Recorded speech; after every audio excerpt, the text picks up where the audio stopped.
toda esta situación, repito, que se está dando en esta institución bancaria. Carlos Fernández está con nosotros. Recientemente la Estrella de Panamá está publicando todavía una encuesta muy interesante del primer año de gobierno del presidente de la República, José Raúl Mulino, y todo su equipo, y de algunos temas que son importantes o que han sido importantes durante este año de gobierno.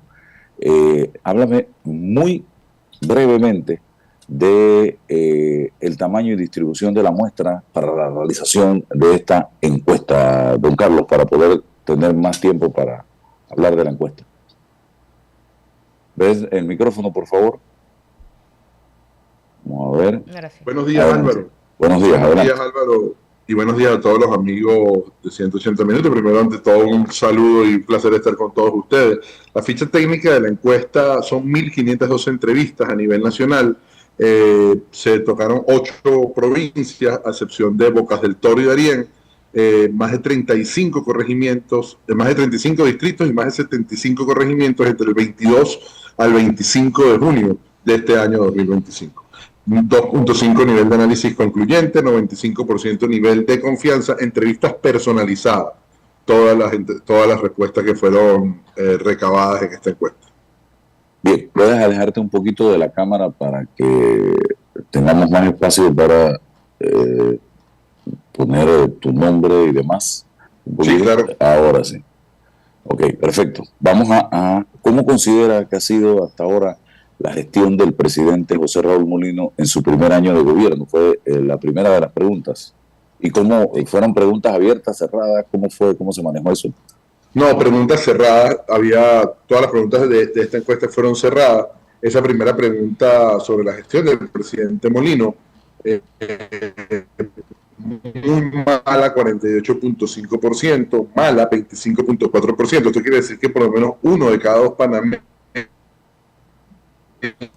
¿Tienes problemas con el 7.6%? ¿Tienes problemas con el internet?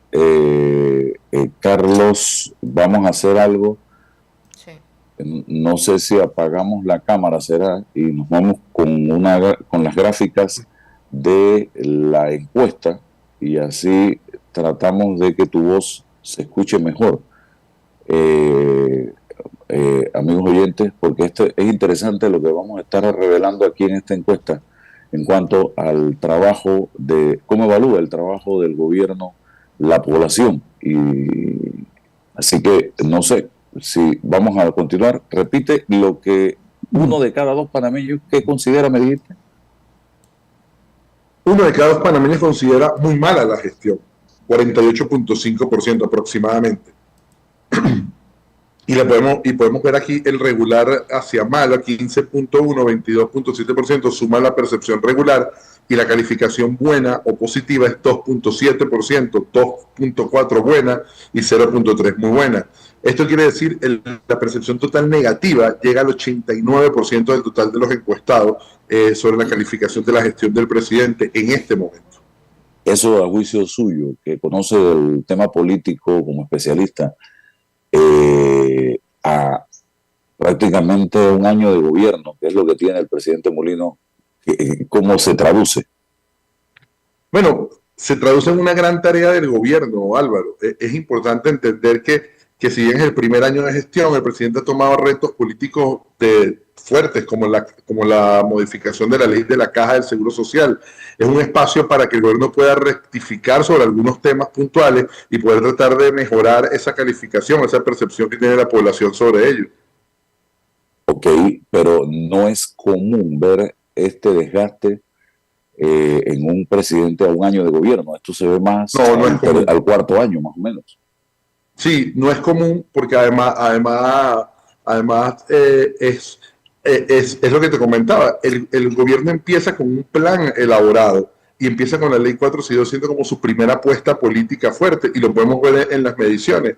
Cuando en el mes de octubre estaba muy bien evaluado el gobierno, la gestión estaba muy bien evaluada, se empezó a deteriorar a partir de ese tema de la ley 462, y esta gestión se divide en esos 2 espacios, antes y después de la ley. ¿Por qué? Porque sucede que en esa narrativa de la aprobación de la ley, el gobierno perdió esa comunicación y fue apoderada por los que estaban en contra de la propia ley, ¿no? Entonces, eso ha sido un problema para ellos y les ha costado muchísimo salir de ese tema. Y pongo ejemplos puntuales. La Asamblea Nacional estaba muy bien evaluada en el mes de enero, pero en la medición de abril sale pésimamente evaluada y aún con más del 60% de evaluación negativa, y hoy está en 80.4% de evaluación negativa, porque la ciudadanía siente que la ley tiene algunas cosas que no le benefician y por eso mismo siente que ha perdido como ese espacio de que habían ganado anteriormente. O sea que la evaluación negativa del presidente versus la de la Asamblea están allí bastante parecidas. Muy cerca. Wow. Muy cerca. Y siempre la Asamblea estaba mucho más negativa que el gobierno. Siempre. Esta asamblea tenía una característica principal y lo pueden ver en la encuesta, donde tenía una percepción positiva inicial muy buena, porque estaban los independientes, era una nueva asamblea, iba a ver qué es lo que iba a suceder realmente. Mira, ahora sí va a cambiar, van a tomar nuevas decisiones, y a partir de enero, de que se promulga, en el mes de enero que está la discusión de la ley, aún tiene una percepción positiva. Pasa la aprobación de la ley y ahí cambia totalmente la percepción a negativa, pasa de 33.2 a 80.4, el muy mala, irregular hacia mal, porque la ciudadanía siente que la ley tiene cosas en contra del propio pueblo, además que la narrativa, la comunicación inicial la pierde el gobierno y la toman quienes son contrarios a la ley. Ok, ¿aprueba o desaprueba usted la gestión del presidente José Raúl Mulino en este primer año de gobierno en relación con los siguientes temas? Ahí se abordaron 3, 4, 5, 6, 7, 8 temas específicamente. ¿Me hablas de eso, Carlos? Claro, los 8 temas que tocamos fueron el tema de migración, donde tuvo 67.7% de desaprobación, fue el que menos tuvo de los temas, 22.6% de aprobación, el tema que tiene mayor aprobación de los temas que ha tenido este gobierno en el primer año de gestión. Cultura, 70.4% de desaprobación, 18.3% de aprobación. Política exterior, 78% de desaprobación, 10.8% de aprobación. Y después vienen los temas de salud, 84% de desaprobación. Educación, 85.2% de desaprobación. Economía, 88% de desaprobación, seguridad, 88.2%, y el tema del empleo, que es el tema que tiene mayor desaprobación, a 90.8%. La gente siente que la gestión está en deuda con estos temas puntualmente, y además hace referencia al empleo como uno de los principales problemas que enfrenta y que siente que el gobierno no ha tomado como la bandera de ese tema particular. Pero aquí hay un punto importante: la ciudadanía viene con un hartazgo de dos gestiones gubernamentales anteriores, que el tema del empleo no es un tema que solo le pertenece a este gobierno. En el gobierno del presidente Cortizo también lo vimos en las encuestas durante mucho tiempo como el tema del empleo como un tema puntual, y eso le pasa factura al gobierno porque quieren agilizar de una manera más rápida, quieren ver soluciones al corto plazo. Ok, entonces estamos, según la percepción ciudadana, gravísimamente mal en cuidados intensivos en materia de empleo, seguridad, economía, educación y salud, principalmente, sin descartar el tema de la política exterior, que también es un desastre según la gente, porque 78% de desaprobación no es ninguna buena calificación. En cultura estamos mal, 70.4%, y en migración es que mejorcito estamos y tampoco pasamos el examen, 67.7%. Imagínense ustedes, y esto es lo que piensa el pueblo panameño. Vámonos al nivel de confianza en el gobierno del presidente José Raúl Mulino. ¿Cuál es en este momento a un año de gobierno? A quienes tuvieron la oportunidad de ver las gráficas de Vea Panamá en la estrella de Panamá, pueden ver que hay un comparativo entre los 100 días que se realizaron en el mes de octubre y lo que se mide ahorita en el finales de junio del 2025, el primer año de gobierno. En junio era 26.4%, el nivel de confianza alto, muy alto. Esto ha bajado a 7.8%. El nivel moderado pasó de 57.7% a 17.9%, o sea, hubo un porcentaje que menos de 39.7% entre las dos encuestas. Y el nivel bajo pasó de 11.6 a 36.4 y de 3.2 a 37.2, llegando al 73.6%, más del 58.7% en nivel bajo o muy bajo. Hay mucha desconfianza en lo que tiene que hacer el gobierno. El presidente, en el discurso del 1 de julio, lo indicó y lo manejó muy bien, hablando: la única manera de ganar la confianza, Álvaro, es por medio de acciones. no solo es un tema discursivo, hay que empezar a aterrizar todo ese discurso en acciones que la gente pueda sentir que están de alguna manera apalancando todos los problemas que enfrenta día a día. Y el estado de ánimo también fue medido ante la situación del país. Es muy importante saber el estado de ánimo del pueblo panameño, y aquí ustedes lo midieron en la encuesta. Sí, para nosotros siempre es muy importante esta pregunta porque muestra hacia dónde o cómo se siente actualmente la sociedad. El sentimiento mayoritario está en la preocupación. 34.9% se encuentra preocupado. Esto quiere decir que 1 de cada 3 panameños está preocupado en este momento. La frustración, el sentimiento negativo más importante de los que se mide, empezó en 5.5 en el mes de julio de 2024. En aquel momento la frustración llegaba a 5.5%, hoy está en 18.1%.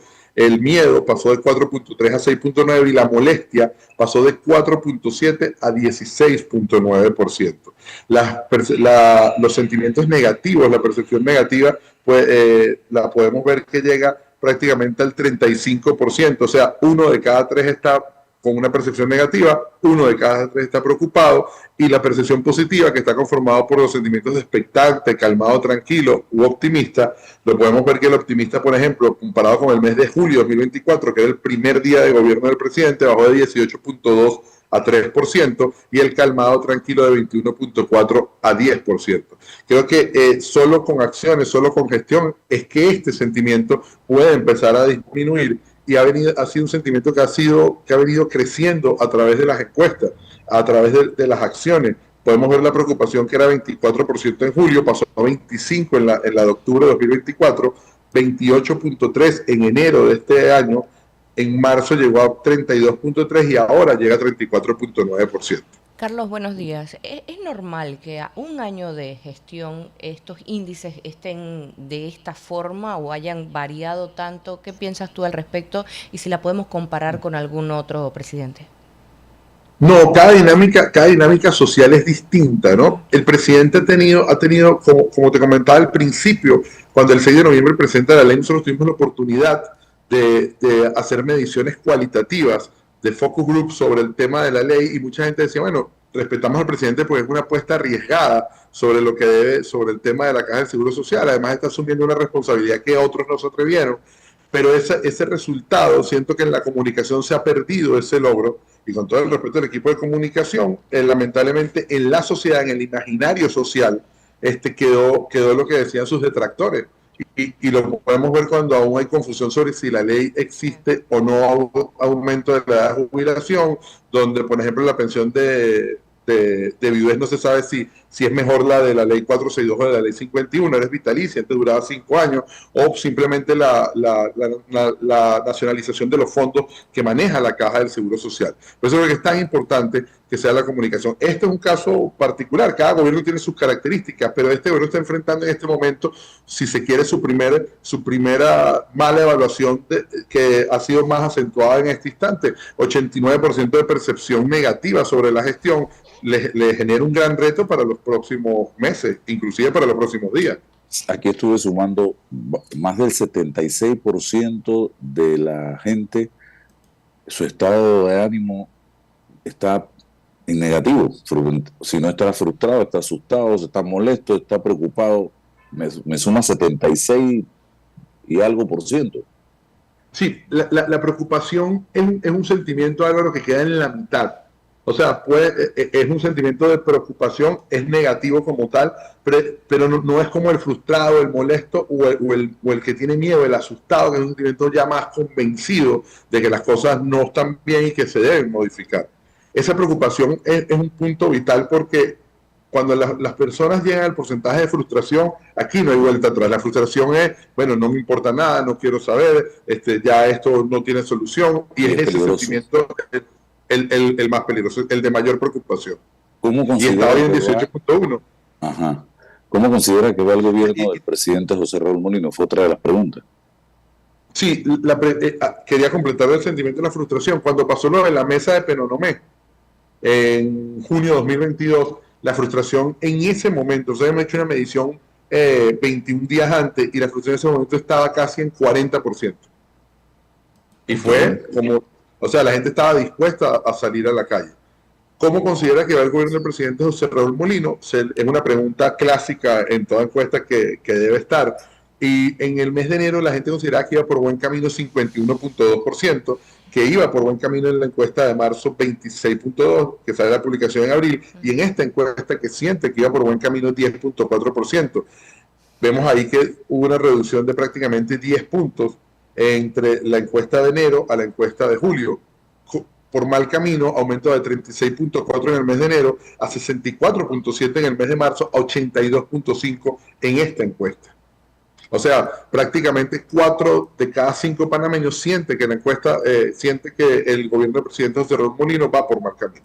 Wow, eso es sumamente delicado y el gobierno debe prestarle atención a esta situación para tratar de revertir ese sentimiento del pueblo, porque todavía le quedan 4 años. ¿Y qué le parece la rueda de prensa que realiza el presidente Mulino todos los jueves? Le preguntaron ustedes a la gente.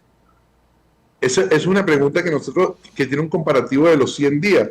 Cuando nosotros medimos en los 100 días, el porcentaje que salió apoyando la rueda de prensa llegó a estar prácticamente en más del 70% en ese momento.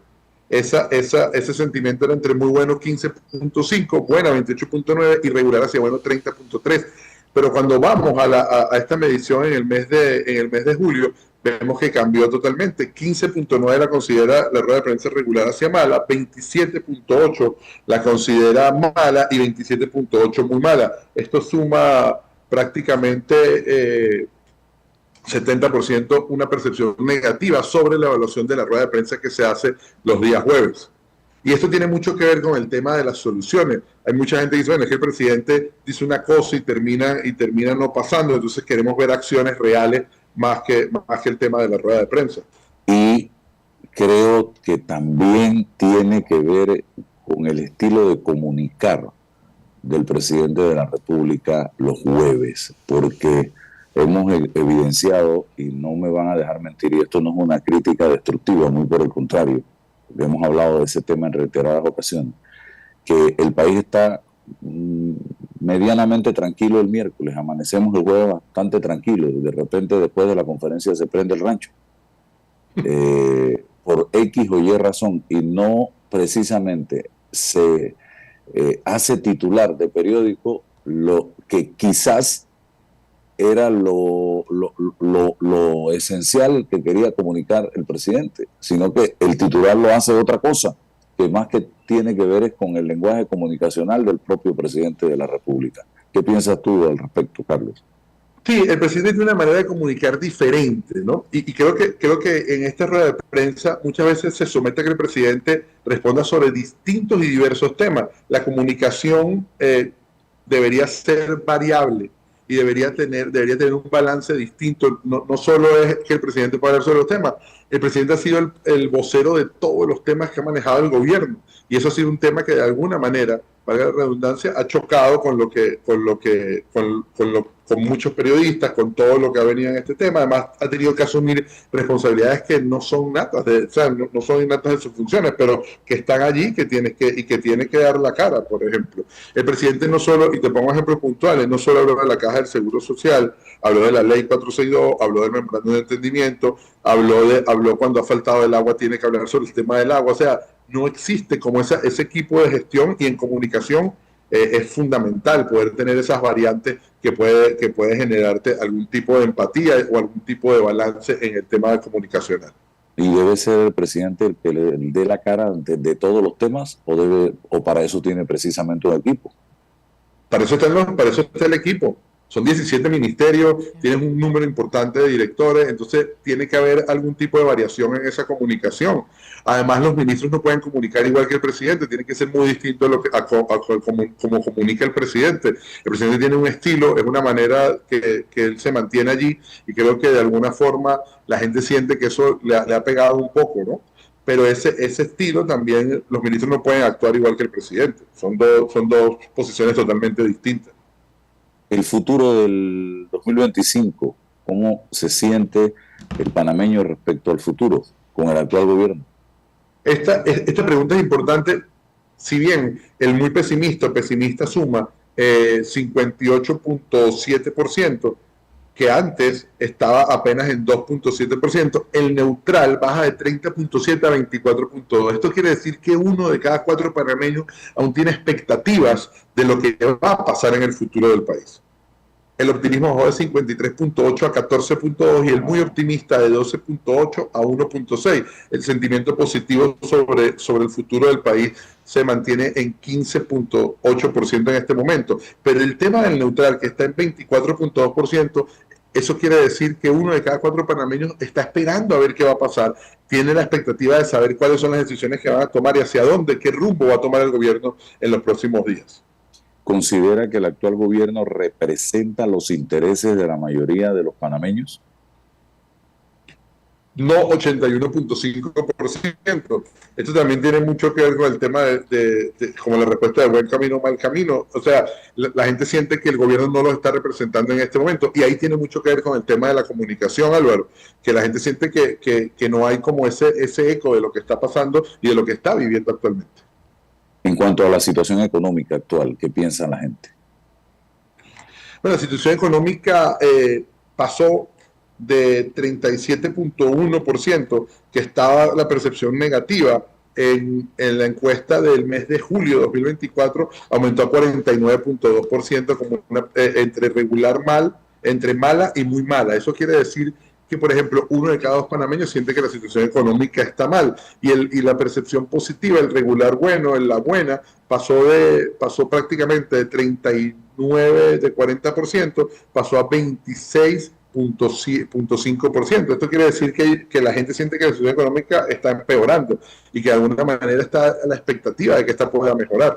Hay que tomar decisiones sobre el tema económico. Si bien el gobierno ha tenido, ayer veía varias declaraciones que decían, bueno, le preguntaron al ministro de la Presidencia, Juan Carlos Orillac, sobre la encuesta, y él comentaba que, bueno, nosotros, mira, hemos tenido grandes logros, como la salida de las listas grises, o tal vez lo de OCDE, o el comunicado del Bank of America, sobre las decisiones que ha tomado Panamá sobre la caja del Seguro Social. Así lo señalaba, eso no aterriza en la población, porque para la población eso no mejora su economía. Entonces ahí es donde está la tarea que tiene el gobierno de descender eso es lo macro a lo micro, al día a día del ciudadano, porque el ciudadano que no consigue un empleo, para él lo de las listas grises se le vuelve invisible porque realmente necesita un empleo para el hoy. Sí, la gente lo que está esperando en la calle, lo converso a diario con la población, es chen, porque se lo prometieron. La gente lo que está esperando es empleo, la gente lo que está esperando es poder tener acceso a un buen sistema de salud, que vaya a los hospitales, tanto del Ministerio de Salud como la Caja de Seguro Social, y recibir la atención digna que se merece, y no tener que esperar largos meses o años para una cita o para un examen, no sé. La gente lo que quiere es que en las escuelas haya los insumos necesarios para que sus hijos tengan una buena educación, que las calles estén en buenas condiciones, tener agua potable. No, la gente no, de una u otra manera no se conecta con Mercosur, ni con el OCDE, ni con las listas grises o negras, ni con se nos sacaron nos tumbaron el grado de inversión. Eso tiene un grupo de panameños que quizás lo entiendan y le interese. La gente está pendiente de esto que viene. ¿Cuáles son los principales problemas que vive el país en estos momentos? Adelante, don Carlos. Y ahí Álvaro... se apagó la cámara, veo que se apagó la cámara. El comentario de... Sí, era justo para optimizar el audio en ese momento, pero estaba saliendo bien, así que continúe, por favor. El comentario, eso que sobre lo que acabas de comentar, es que ciertamente la salida de las listas grises, el tema de OCDE, el tema del comunicado de Bank of America va a permitir de alguna manera mejorar el futuro del país. Ciertamente porque da mejores condiciones para la inversión. Claro. Pero hay una realidad del día a día que lamentablemente es la que muchos están esperando que se solucione. Cuando le preguntamos a los encuestados, según su percepción, cuál es el principal problema que hoy vive Panamá, la corrupción, comparado con julio, que pasó de 19.3 a 33.9%, es el principal problema, seguido por el empleo, 18.5, y después el alto costo de la vida, 17.4. La caja del Seguro Social aumentó de 4.4 a 6.5, la distribución de la pobreza y la riqueza, 6%, educación, 6%, inseguridad, 5.5, sistema de salud pública, 2.8%, falta de agua, electricidad, 1.8%, y por último, narcotráfico, pandilla, 1.6%. La corrupción sigue siendo uno de los principales problemas que siente el panameño que vive, y cuando nosotros revisamos el histórico del tema de la corrupción, en el 2014 la corrupción estaba entre el sexto o quinto problema del país, después en el 2019 estaba en el tercero o cuarto, y hoy cualquier encuesta te puede mostrar que está entre los dos principales problemas que la gente siente que le afecta en el día a día. Eso significa que el panameño no está viendo en la actual administración una verdadera lucha frontal contra la corrupción. Bueno, la gente siente que hay que dar soluciones inmediatas, ¿no? Y no solo soluciones inmediatas, sino que dice, bueno, hay un tema que, por ejemplo, los cualitativos lo comentan mucho, aquellos 500 millones que dio la minera, ¿dónde están? ¿Quién se los quedó? ¿Dónde están las personas culpables de eso? Y si bien se ha explicado de distintas maneras que fue al presupuesto general de la nación, mucha gente dice, bueno, es que alguien se tuvo que haber llevado ese dinero. Y no solo la corrupción ahora es un tema de funcionarios o de malversación de fondos. La corrupción también tiene mucho que ver con el día a día de que una persona te pide plata para conseguirte una cita en algún servicio, o que sencillamente yo, para poder meter a mi hija en la escuela, necesito tener una carta de recomendación, o para conseguir un empleo necesito una carta de recomendación. La gente siente que eso también es corrupción. Sube la gasolina 16 centavos, 10 centavos, y me aumentan los precios de los productos, pero cuando la gasolina baja, no me bajan los productos. Eso también es corrupción para el ciudadano. Okay. Otra pregunta de la encuesta, según su percepción, ¿cuál de las siguientes instituciones o organizaciones considera que tiene mayor credibilidad? Ahí los medios salieron muy mal. Esto debe ser motivo de un autoanálisis. Don Carlos.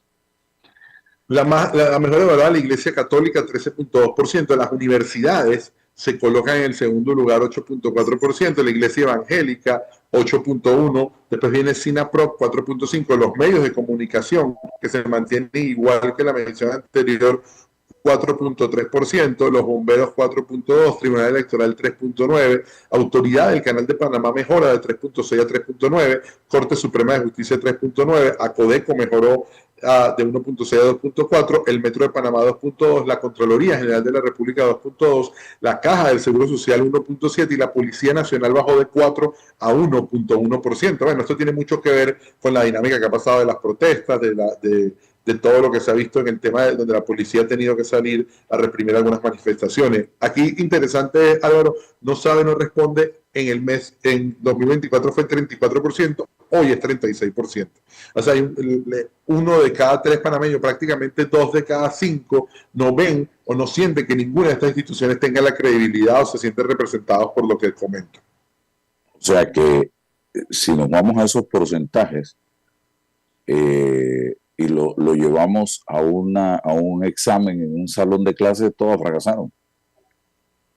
Sí, pero no es complicado trasladarlo como si fuera un examen, ¿no? Porque son muchas, y tal vez si sumas las 4 primeras, o sea, si sumas las 2 iglesias, por ejemplo, que están en una medición así, correspondería al 22%, pero ciertamente hay un tema de credibilidad que tiene que ser trabajado por las instituciones y que de alguna manera tiene que responder a la expectativa social, ¿no? de lo que sucede en el día a día.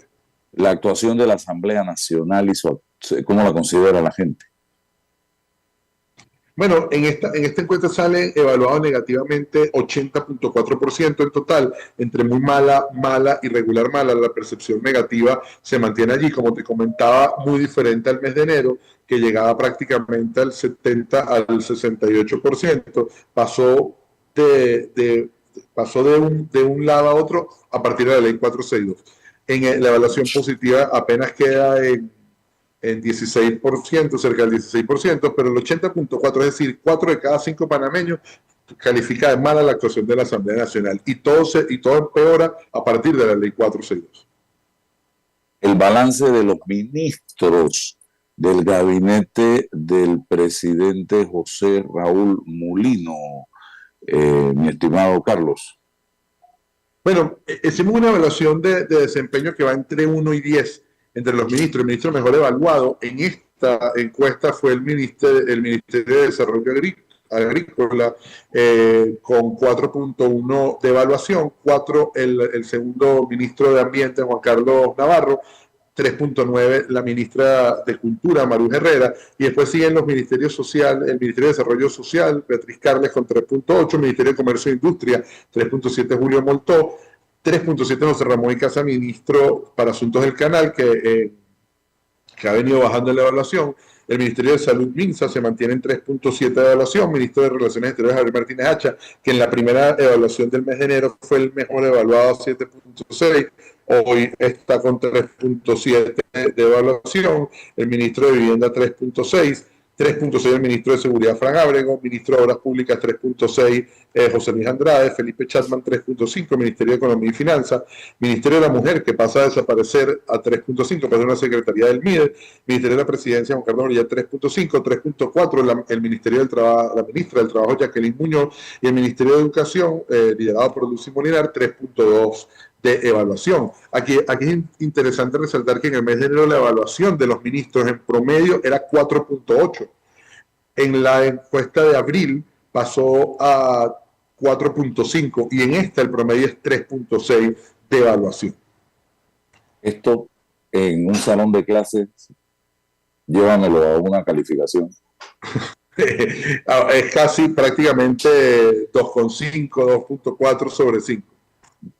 Porque Sí, la media es 5. Imagínate, y ninguno llega a 5. No, y la peor evaluada gestión, es la ministra de Educación, Lucy Molinar.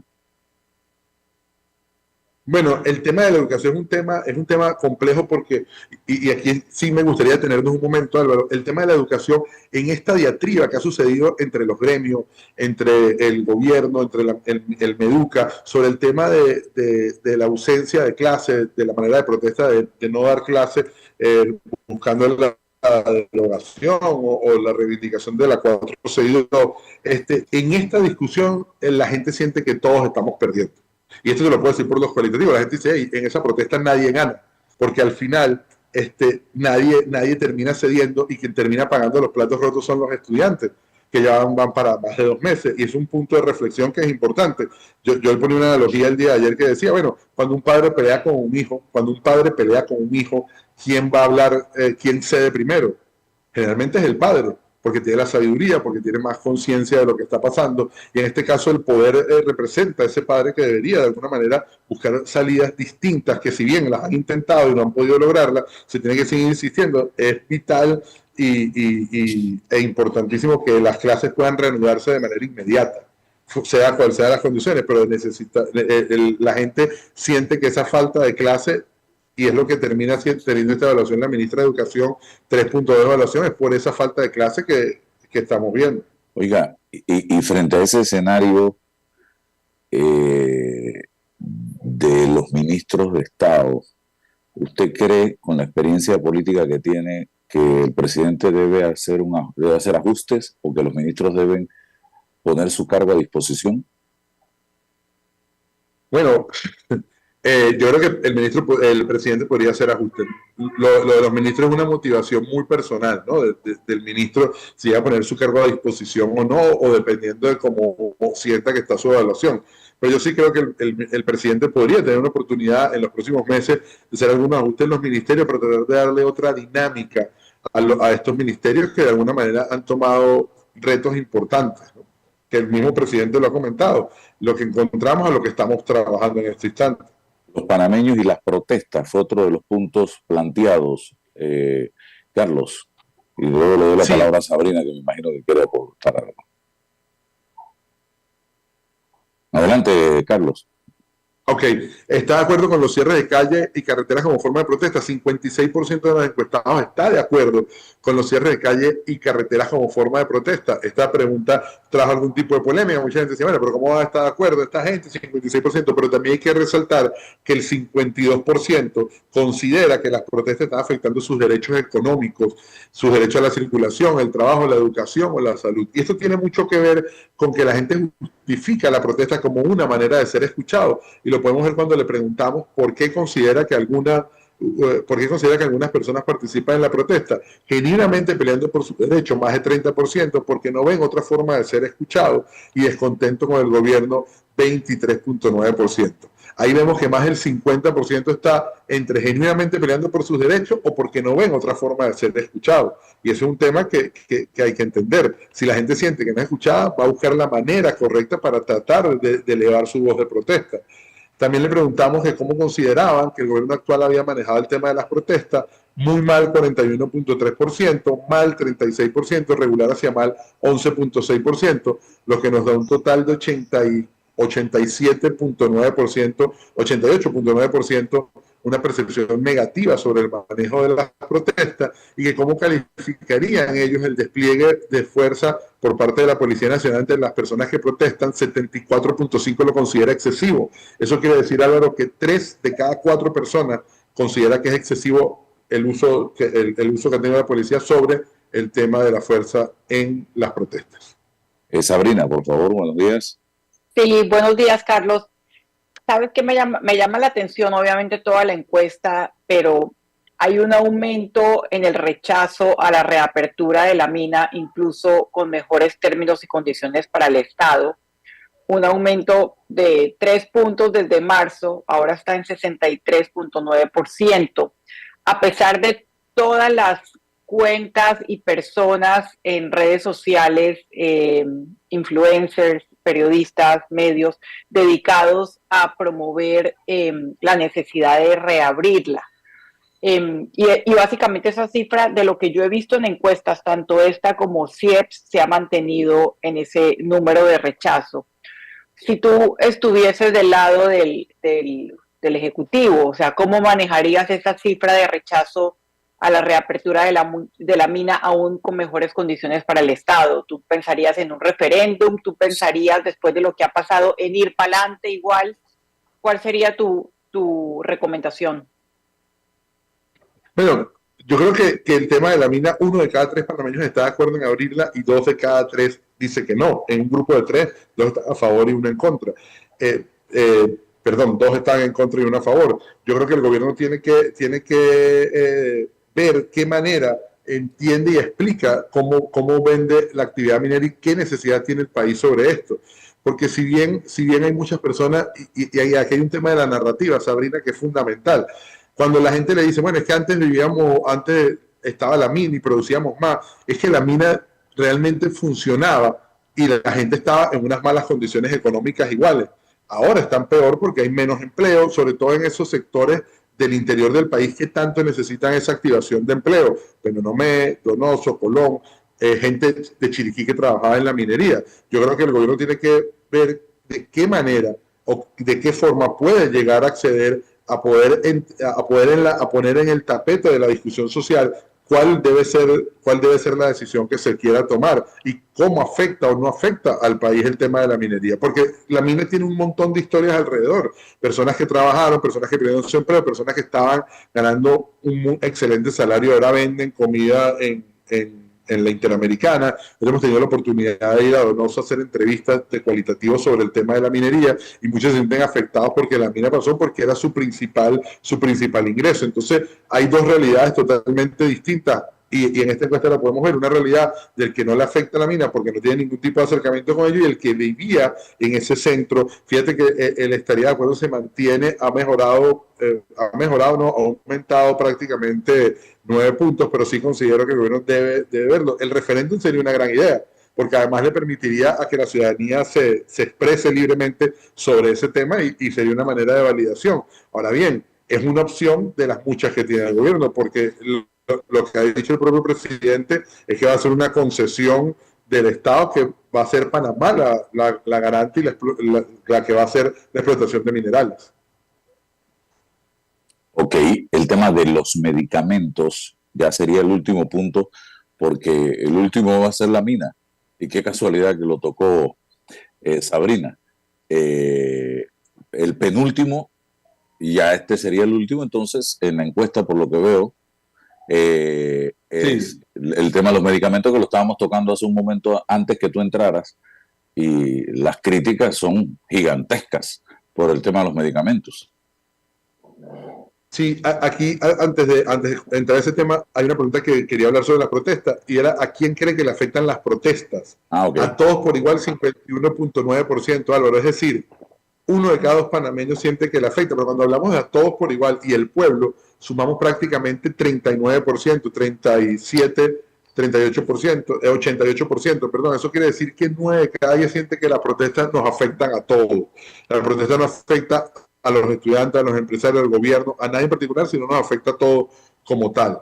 Sobre la caja del Seguro Social, le preguntamos solamente a los jubilados que gozan de ese beneficio de jubilación, de poder acceder a medicamentos, y el 54% de la encuesta que era jubilado y que estaba en la caja del Seguro Social dice que no ha mejorado, mucha falta de medicamentos y tardanza en atención, que no ha mejorado en lo que va de año. Eso significa que uno de cada dos jubilados siente que no ha mejorado ese tema de la atención. Se mantiene igual 31.3% y se ha mejorado significativamente ambos servicios, la atención y la entrega de medicamentos, apenas 12.3%. Es decir, la gente percibe, o los que están disfrutando del servicio sienten que ese servicio en tal no ha mejorado, valga la redundancia. Y sobre el tema de la ley, le preguntamos si usted ha leído la ley 462 sobre la caja del Seguro Social. 50.9% de los entrevistados dice que no. Uno de cada dos panameños no ha leído la ley. Y si sabía que la ley 462 de la caja del Seguro Social no contempla el aumento de la edad de jubilación. Esta pregunta estuvo repartida. 45.7% decía que sí sabía que no aumentaba la edad de jubilación y 41.9% decía no conozco el tema de la edad de jubilación. Bien, no aumenta la edad de jubilación en este momento. En este momento. Te lleva obligatoriamente a que ese tema tiene que revisarse prácticamente dentro de 6 años. En el próximo gobierno. O sea, le está tirando la pelota al próximo gobierno porque es inminente que tiene que darse un incremento en la edad de jubilación. Yo no sé cómo está haciendo México, que está planteando es una rebaja en la edad de jubilación. No sé cuál es, si esto es politiquería, o de dónde están sacando el dinero, pero yo no había visto ningún país que haga lo que está haciendo México en este momento, rebajar la edad de jubilación. Así sí, es un fenómeno. Claro, también el tema poblacional habría que revisar los números de cómo está funcionando la salud pública en México, pero también vemos casos como Europa que aumentaba 70 años la edad de jubilación. Entonces es un tema complejo, es un tema muy complejo y muy puntual sobre cada país, ¿no? Claro. Y que cada país debe asumir ese tema. Y lo que tú acabas de señalar es importantísimo, porque el aumento de la jubilación se va a discutir dentro de 6 años, y pareciera que habría que ver cuáles son los resultados en ese momento. No, y la ley lo especifica muy bien en su artículo. Dice, se modifica o se mantendrá la edad de jubilación actual. Entonces habría que ver qué pasa de aquí a 6 años. Carlos, gracias por estar con nosotros esta mañana. No, gracias a ti, a Sabrina, a la compañera Liz Baker. El nombre es complicado, a Liz Baker y a todos tus oyentes. Un placer siempre estar con ustedes y compartiendo toda la información posible. Excelente fin de semana. Bueno. Bueno, para ustedes. Aquí me decía Denis Zúñiga, que me escribe también, planteando que fue a sacar